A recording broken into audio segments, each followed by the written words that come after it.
اعوذ باللہ من الشیطان الرجیم بسم اللہ الرحمن الرحیم اللہم صلی علی محمد وعلی آل محمد وبارک وسلم۔ محترم ناظرین، چند روز قبل ہمارے ملک، جس کو پوری دنیا اسلامی جمہوریہ پاکستان کے اسلامی نام سے جانتی ہے اور ریاست مدینہ منورہ کے بعد اس واحد ریاست کے نام سے جانتی اور مانتی ہے جو خالصتاً مذہب کے نام پر وجود میں آئی، صرف یہی نہیں بلکہ جنہوں نے ملک پاکستان کو ریاست مدینہ بنانے کے منشور اور نام پر اقتدار سنبھالا ہے،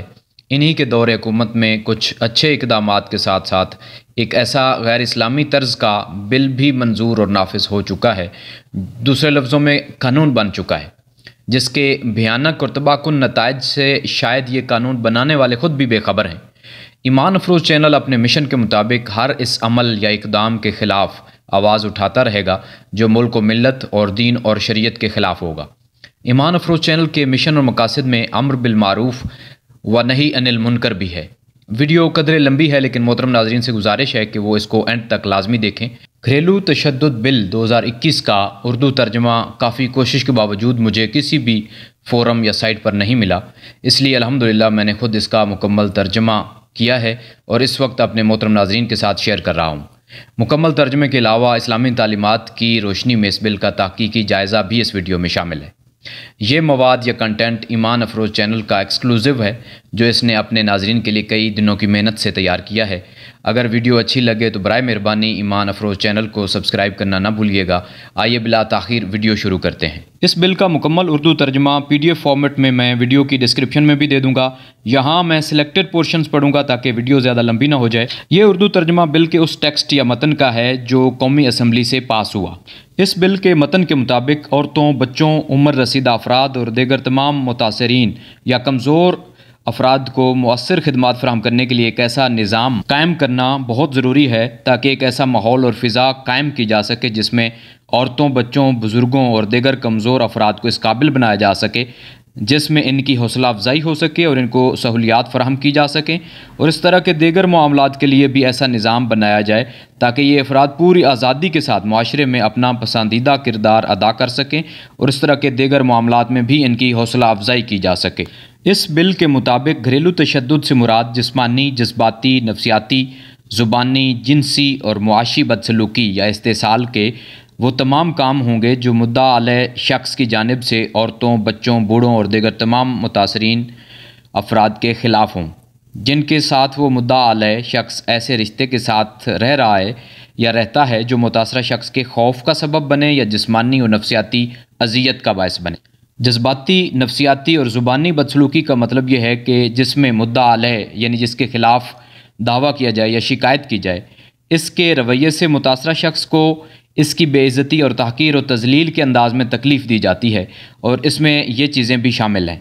کہ بار بار جنونی طرز کے قبضہ اور اختیار کا مظاہرہ کرنا اور حسد کرنا جس سے متاثرہ اور مظلوم شخص کی خلوت یعنی تنہائی، آزادی اور محفوظ حیثیت پر بار بار حملے کیے جائیں یا چھاپے مارے جائیں۔ گھریلو تشدد بل کے مطابق اگر گھریلو تعلقات میں کسی ایسے جرم کا ارتکاب کیا گیا ہے جو پاکستان پینل کوڈ کے تحت نہیں آ رہا تو گھریلو تشدد کے ایسے فعل کی سزا کم از کم 6 ماہ اور زیادہ سے زیادہ 3 سال تک قید ہوگی، اور اس سزا کی شدت کا دار و مدار گھریلو تشدد کے جرم کی نوعیت اور شدت پر ہوگا، اور اس کے ساتھ ہی کم از کم 20,000 اور زیادہ سے زیادہ 1 لاکھ روپے جرمانہ بھی ہوگا جو متاثرہ فرد پر کیے گئے ظلم کی تلافی کے طور پر اس کو ادا کیا جائے گا، اور مذکورہ بالا جرمانہ ادا نہ کرنے کی صورت میں عدالت 3 ماہ کی مزید قید بھی سنا سکتی ہے۔ اس کے علاوہ جو کوئی شخص کسی گھریلو تشدد کے جرم کے ارتکاب میں مدد یا اعانت یا حمایت کرتا ہے اس کو بھی یہی سزا ہوگی۔ اس بل کے مطابق عدالت سماعت کے لیے پہلی تاریخ کا تعین کرے گی جو درخواست موصول ہونے کی تاریخ کے 7 روز سے آگے نہیں جائے گی، یعنی 7 روز کے اندر اندر ہر صورت درخواست کی سماعت کی جائے گی۔ متاثرہ شخص کی رہائش کے حوالے سے یہ بل کہتا ہے کہ کسی بھی اور قانون جو اس وقت لاگو ہوگا اس کے باوجود متاثرہ شخص کو مشترکہ گھر میں رہنے کا حق حاصل ہوگا، چاہے متاثرہ شخص کا اس پر کوئی حق یا نسبت یا مفاد ہے یا نہیں۔ اس کے علاوہ متاثرہ شخص کی مرضی ہے کہ وہ گھر میں رہنا چاہے یا کسی اور متبادل رہائش گاہ میں جس کا انتظام مدعا علیہ عدالت کے حکم پر مالی وسائل کے مطابق کر کے دے، یا پھر کسی خدمتگار کی طرف سے مہیا کردہ کسی پناہ گاہ میں بھی متاثرہ شخص رہ سکتا ہے۔ اگر عدالت مطمئن ہو کہ درخواست پہلی ہی نظر میں انکشاف کرتی ہے کہ مدعا علیہ نے گھریلو تشدد کا ارتکاب کیا ہے، یا اس بات کا امکان موجود ہے کہ مدعا علیہ آئندہ گھریلو تشدد کا ارتکاب کر سکتا ہے،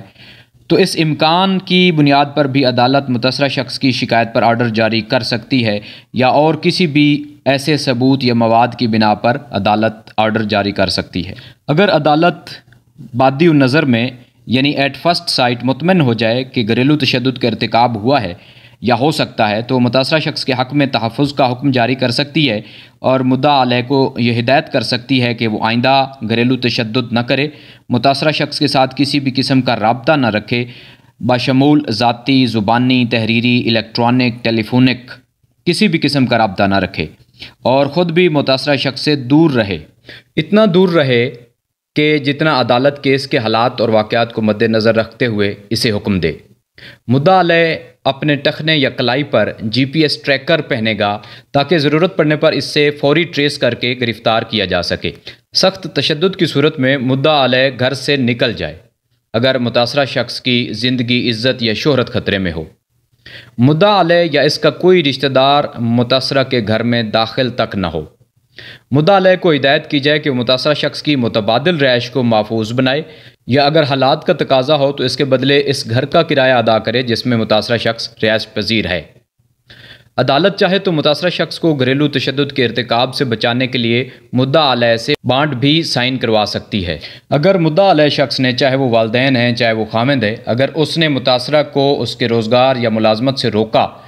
تو یہ معاشی تشدد کے زمرے میں آئے گا، اور اس کا خمیازہ بھگتنے کے لیے مدعا علیہ کے ذمہ ہے کہ وہ متاثرہ شخص کو مقررہ عرصے کے لیے مالی امداد دے، اور اگر مدعا علیہ اس ایکٹ کے مطابق مالی امداد کی ادائیگی میں ناکام ہو جاتا ہے تو عدالت اس کے متعلقہ محکمے یعنی جہاں وہ کام کرتا ہے یا اس کے قرض دہندہ کو ہدایت کر سکتی ہے کہ وہ مدعا علیہ کی تنخواہ یا قرض کی رقم سے ایک حصہ براہ راست متاثرہ شخص کو ادا کریں یا عدالت میں جمع کرائیں تاکہ عدالت اس رقم سے متاثرہ شخص کو ریلیف فراہم کرے۔ حراست یا تحویل کے حوالے سے یہ بل کہتا ہے کہ اگر متاثرہ شخص بالغ ہے تو اس کی منشاء اور مرضی کے مطابق یعنی اس کی پسند کے مطابق اس کو کسی خدمتگار یا کسی بھی شخص کی تحویل میں دے دیا جائے گا۔ عبوری آرڈرز میں تبدیلی کے حوالے سے بل کہتا ہے کہ جب تک متاثرہ شخص حکم کو خارج یا ختم کرنے کی درخواست نہیں دے گا اس وقت تک یہ عبوری آرڈر نافذ العمل رہیں گے، اور اگر سابقہ آرڈر خارج ہو جائے تو ایکٹ کے ضمنی سیکشن 1 اور 2 کے تحت کوئی بھی دفعہ متاثرہ شخص کو دوبارہ درخواست دینے سے روک نہیں سکتی، یعنی متاثرہ شخص بغیر کسی روک ٹوک کے دوبارہ یا بار بار چاہے تو درخواست دے سکتا ہے۔ اگر مدعا علیہ کی طرف سے تحفظ آرڈر یا عبوری آرڈر یا سکونت یا تحویل آرڈر کی خلاف ورزی کی جائے گی تو یہ بھی ایک قابل سزا جرم سمجھا جائے گا جس کی سزا 1 سال قید یا 1 لاکھ جرمانہ ہوگا جو متاثرہ شخص کو ادا کیا جائے گا۔ فیصلے کے خلاف اپیل کے حوالے سے یہ بل کہتا ہے کہ اگر متاثرہ شخص عدالت کے حکم سے مطمئن نہیں ہے تو وہ اس فیصلے کے بعد 30 روز کے اندر اندر سیشن کورٹ میں بھی اپیل دائر کر سکتا ہے جس کا فیصلہ سیشن کورٹ 60 روز کے اندر اندر کرے گی۔ پروٹیکشن کمیٹی کے ممبران میں لیڈی پولیس آفیسر کو ترجیح دی جائے گی۔ گھریلو تشدد بل کے مطابق اگر ضرورت ہو تو متاثرہ شخص جہاں اس کا جی چاہے وہاں محفوظ رہائش یا گھر کی تبدیلی اور دستیابی میں اس کی مدد کرنا یہ تحفظ کمیٹی کی ذمہ داری ہے، اور یہ سکونت یا رہائش متاثرہ شخص کے کسی رشتہ دار کا گھر بھی ہو سکتا ہے، کسی دوست کا گھر بھی ہو سکتا ہے یا کسی بھی اور شخص کا گھر یا محفوظ جگہ ہو سکتی ہے۔ گھریلو تشدد بل کے مطابق پروٹیکشن کمیٹی کو وسیع اختیارات حاصل ہوں گے اور وزارت برائے انسانی حقوق شہید بے نظیر بھٹو سینٹر فار ویمن کے تحت ایک اسپیشل سیکریٹریٹ اور ضروری سٹاف بھی مہیا کیا جائے گا جس کو اس سیکریٹریٹ کے قیام اور اس کی فنکشننگ کے بجٹ سے سپورٹ کیا جائے گا۔ اس بل کے مقاصد اور اسباب بیان کرتے ہوئے کہا گیا ہے کہ آئین پاکستان تمام شہریوں کو قانون کے سامنے برابر قرار دیتا ہے اور جنس کی بنیاد پر کسی بھی قسم کے امتیاز کو روکتا ہے۔ علاوہ ازیں کہا گیا ہے کہ اقوام متحدہ کے انسانی حقوق کنونشن جو حکومت پاکستان سے توثیق شدہ ہے، بالخصوص وہ کنونشن جو خواتین کے خلاف کسی بھی قسم کے امتیازی سلوک سے متعلق ہے، اس کے تحت ریاستوں پر یہ فرض ہے کہ وہ گھریلو زندگی میں خواتین کے تحفظ کے لیے قانونی اقدامات کریں۔ ترجمے کے آخر میں یہ بل بنانے والوں اور اسے پاس کروانے والوں کے نام میں نے ایک شعر لکھا ہے۔ غرب کے پالے کیا جانے دین کی اقدار، زہر کو جانے تریاک اور مہر کو جانے مار۔ آئیے محترم ناظرین، اب اس بل کا اسلامی تعلیمات کی روشنی میں تحقیقی جائزہ لیتے ہیں۔ اس بل میں کسی بھی جگہ اسلامی تعلیمات، شرعی قوانین، قرآن و حدیث میں مذکورہ عائلی یعنی خاندانی زندگی سے متعلق اصول و ضوابط کا ذکر تک نہیں کیا گیا۔ اس بل میں یہ کہا گیا ہے کہ ایک ایسا نظام وضع کرنے کی ضرورت ہے جس کے تحت ایسا ماحول اور فضا مہیا کی جا سکے جہاں یہ افراد پوری آزادی کے ساتھ معاشرے میں اپنا پسندیدہ، اپنا من مانا کردار ادا کر سکیں اور اس طرح کے دیگر معاملات میں بھی ان کی حوصلہ افزائی کی جا سکے۔ یعنی عورت چاہے وہ بہن کی شکل میں ہے، چاہے بیوی ہے، چاہے بیٹی ہے، اس کے لیے اس آزادی کی کوئی حد مقرر نہیں کی گئی۔ گھریلو تشدد سے مراد جسمانی، جذباتی، نفسیاتی، زبانی، جنسی اور معاشی بدسلوکی یا استحصال کے تمام کام ہوں گے۔ دوسرے الفاظ میں گھر کا سربراہ یا خاوند یا بھائی یا باپ اپنی بیوی، بہن یا بیٹی کو کچھ بھی نہیں کہہ سکتا، خواہ وہ کچھ بھی کرتے رہیں۔ یعنی وہ نہ تو قوا انفسکم واہلیکم نارا سورہ تحریم کی اس قرآنی آیت مبارکہ پر عمل پیرا ہو سکتے ہیں، نہ ہی کلکم راع و کلکم مسئول عن رعیتہ اس حدیث شریف پر عمل کر سکتے ہیں۔ نہ والدین اپنی اولاد کی اچھی دینی تربیت کے لیے ان کو ہاتھ لگا سکتے ہیں، نہ بھائی اپنی بہن کو اچھی بات کی تلقین کر سکتا ہے، نہ شوہر نامدار اپنی رفیقہ حیات کو کسی غیر مناسب رویے، ناروا سلوک یا کسی خلاف عصمت و عزت کام سے روک پائے گا، نہ کسی فرد پر اپنے بڑوں یا بزرگوں کی کسی نصیحت و وصیت کا اثر ہوگا۔ یہاں تک کہ اگر والدین شریعت اسلامی کی دی گئی اجازت استعمال کرتے ہوئے اپنے نابالغ یا بالغ بچوں کو نماز نہ پڑھنے پر مار بیٹھیں تو اولاد کی شکایت پر بلا تاخیر سیدھے جیل میں ہوں گے۔ بل کے مطابق واضح طور پر بہن، بیٹی یا بیوی کسی بھی چھوٹی سی بات پر اپنے بھائیوں، والدین یا خاوند کے خلاف FIR درج کرا سکتی ہے۔ صرف یہی نہیں بلکہ کیس کے حل تک یا غیر معینہ مدت تک اپنے خاوند یا اپنے والدین کے گھر سے نکل کر کسی بھی جگہ اور اپنی پسند کے کسی بھی شخص، چاہے وہ کوئی رشتہ دار ہے یا غیر رشتہ دار یا دوست، اس کے ساتھ یا اس کے گھر میں رہ سکتی ہے۔ بل کے الفاظ ہیں کہ مدعا علیہ متاثرہ شخص پر بار بار جنونی طرز کے قبضہ یا دعویٰ اور اختیار کا مظاہرہ نہیں کر سکتا۔ اس کا مطلب یہ ہوا کہ والدین یا شوہر پیار محبت میں بھی اپنے بچوں یا بیوی پر کوئی دعویٰ، اختیار یا اپنائیت کا حق نہیں جتا سکتے۔ اگر ان کے پیار کا یہ انداز اولاد یا بیوی کو ناگوار گزرا یا وہ اس سے تنگ آ گئے تو وہ فوراً اپنے لورز کو جیل کی سلاخوں کے پیچھے دھکیل سکتے ہیں۔ والدین، بہن بھائی اور خاوند صاحب، اب یہ بات مت بھولیں کہ اگر ان کی کوئی بھی بات، چاہے وہ ان کے فائدے، بہتری، اچھی دینی تربیت یا سمجھانے کے لیے ہی کیوں نہ ہو، اولاد، بہن یا بیوی کو ذرا سے بھی بری لگ گئی تو اس جرم ضعیفی کی کم از کم سزا 6 ماہ سے 3 سال تک قید اور 20,000 سے 1 لاکھ روپے تک جرمانہ بھگتنے کے لیے انہیں ہر وقت تیار رہنا ہوگا۔ اگر غربت کے سبب جرمانہ ادا نہ کر سکے تو 3 ماہ کی مزید قید کاٹیں گے۔ ہاں، اگر جیل سے رہا ہوتے ہی ان کے خلاف ایک اور شکایت پہنچ گئی تو شوہر نامدار ساری زندگی بیوی کے ساتھ گزارنے کے بجائے جیل میں گزاریں گے۔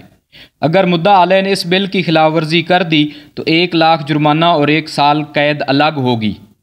محترم ناظرین، اسلامی تعلیمات کے مطابق میاں بیوی کا رشتہ ایک طرح سے اٹوٹ ہے، یعنی بہت پختہ ہے، نہ ٹوٹنے والا ہے، اور اس کی بنیاد پیار، محبت اور برداشت پر قائم ہے۔ سوائے سخت مجبوری یا ناگزیر حالات کے علیحدگی کی اجازت نہیں۔ تو ناظرین، غور فرمائیں کہ اگر بیوی ذرا سی بات پر اپنے سرتاج کے خلاف گورنمنٹ کو شکایت لگائے گی، پرچے دے گی، تو کیا خیال ہے کہ شوہر نامدار جرمانے ادا کرنے اور جیلیں کاٹنے کے بعد زندگی بھر ایسی بیوی کو پیار دیں گے یا کچھ اور، جو اسلام نہیں چاہتا؟ اس بل کے مطابق اگر مستقبل میں اس بات کا امکان بھی موجود ہے کہ مدعا علیہ آئندہ گھریلو تشدد کا ارتکاب کر سکتا ہے تو عدالت متاثرہ شخص کی شکایت پر آرڈر جاری کر سکتی ہے اور مدعا علیہ کو جرم سے پہلے ہی گرفتار اور قید کر سکتی ہے۔ اس بل کے مطابق اگر کسی بات پر مدعا علیہ اور متاثرہ شخص کی رہائش الگ کر دی جائے تو مدعا علیہ متاثرہ شخص کے ساتھ کسی بھی قسم کا رابطہ نہ رکھے، اس کی اجازت نہیں ہے، بشمول ذاتی، زبانی، تحریری، الیکٹرانک یا ٹیلی فون کے ذریعے۔ تو اس کا نقصان یہ ہوگا کہ اگر دونوں فریق ایک دوسرے کو معاف کر کے صلح بھی کرنا چاہیں تو یہ بل اس صلح کے راستے بند کر دے گا، رکاوٹ بن جائے گا۔ بل کے مطابق مدعا علیہ کے ٹخنے یا کلائی پر ہر وقت GPS ٹریکر لگا ہوگا تاکہ مجرم کی پہچان ہو سکے اور اسے کسی بھی وقت ٹریس کر کے جیل میں بند یا قید کیا جا سکے۔ بل کہتا ہے کہ مدعا علیہ متاثرہ کے گھر سے نکل جائے، یعنی اگر خدا نخواستہ متاثرہ فریق اولاد یا بیوی ہے تو والدین اور خاوند اپنے گھر سے نکل جائیں۔ اس صورت میں اولاد کے لیے اپنے والدین کو گھر سے نکالنا نہ صرف آسان ہو جائے گا بلکہ ان کے اس اقدام یا عمل کو قانونی تحفظ اور قانونی کور مل جائے گا۔ اس بل کے مطابق اگر عدالت چاہے تو متاثرہ شخص کو گھریلو تشدد کے ارتکاب سے بچانے کے لیے مدعا علیہ سے بانڈ بھی سائن کرا سکتی ہے۔ یہ جبر یا پابندی بھی اسلام کی روح کے خلاف اور منافی ہے، کیونکہ اسلام رشتوں کو پیار، محبت، رضامندی اور تحمل و برداشت کی بنیاد پر قائم کرتا ہے اور کسی بھی جبر کی اجازت نہیں دیتا۔ اسی لیے فرمایا کہ جب میاں بیوی کا کسی بھی صورت میں اکٹھے رہنا ناممکن یا محال ہو جائے تو وہ پرامن طریقے اور اچھے طریقے سے ایک دوسرے سے علیحدگی اختیار کر لیں۔ بل کے مطابق اگر اولاد، بیٹی، بیوی ذرا سی بات پر بار بار شکایت لگانا چاہیں تو لگا سکتے ہیں، گویا والدین اور شوہر کو ہر وقت ذرا سی بات پر ڈرتے رہنا ہوگا۔ بل کے مطابق اگر بہن، بیٹی یا بیوی بغیر کسی ضرورت یا مجبوری کے اپنے والدین یا خاوند کی پسند کے خلاف اور ان کی اجازت و رضامندی کے بغیر کہیں بھی کوئی بھی کام یا نوکری کرنا چاہے تو کر سکتی ہے، اور اگر وہ اسے روکیں گے یا ہٹائیں گے تو مجرم بن کر جیل کی سلاخوں کے پیچھے ہوں گے، جبکہ اسلام اس بات کو پسند کرتا ہے کہ سوائے کسی سخت ضرورت یا مجبوری کے عورت گھر سے باہر کام کرنے کی بجائے گھر میں ہی اپنے فرائض سر انجام دے، مثلا بچوں کی تربیت وغیرہ۔ محترم ناظرین، اس بل کی ایک اور قابل صد افسوس بات یہ ہے کہ اس میں اقوام متحدہ کے انسانی حقوق کے چارٹر کو تو اہمیت دی گئی ہے، لیکن افسوس کہ جو حقوق اسلام نے ہر شخص کے لیے مقرر کیے ہیں اس کا حوالہ تک نہیں دیا، اس کا ذکر تک نہیں کیا،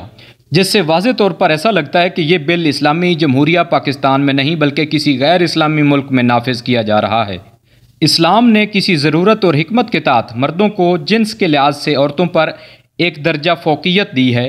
اور ارشاد فرمایا وَلِلرِّجَالِ عَلَيْهِنَّ دَرَجَةٌ، یعنی مردوں کو ان پر ایک درجہ فوقیت حاصل ہے اور ان کو اپنی عورتوں پر محافظ یا منتظم بنایا ہے، جیسا کہ ارشاد باری تعالیٰ ہے الرجال قوامون علی النساء، یعنی مرد عورتوں پر محافظ اور منتظم مقرر کیے گئے ہیں، جبکہ اس بل کے الفاظ یہ ہیں کہ آئین پاکستان جنس کی بنیاد پر کسی بھی قسم کے امتیاز کو روکتا ہے، بلکہ یہ الفاظ بھی قرآنی احکامات و تعلیمات کے یکسر خلاف ہیں۔ محترم ناظرین، اس خیال سے کہ ویڈیو بہت زیادہ لمبی نہ ہو جائے، اس بل کا مکمل اردو ترجمہ میں نے نہیں پڑھا، اس کا انگلش متن اور مکمل اردو ترجمہ PDF فارمیٹ میں ویڈیو کی ڈسکرپشن میں موجود ہے، آپ وہاں سے دیکھ سکتے ہیں۔ آخر میں آپ سے گزارش ہے کہ ایمان افروز چینل تحقیق پر مبنی مستند اور دلچسپ ویڈیوز کا واحد چینل ہے، اسے لازمی سبسکرائب کر لیں۔ نیکسٹ ویڈیو تک کے لیے اللہ حافظ، فی امان اللہ، السلام علیکم ورحمۃ اللہ وبرکاتہ۔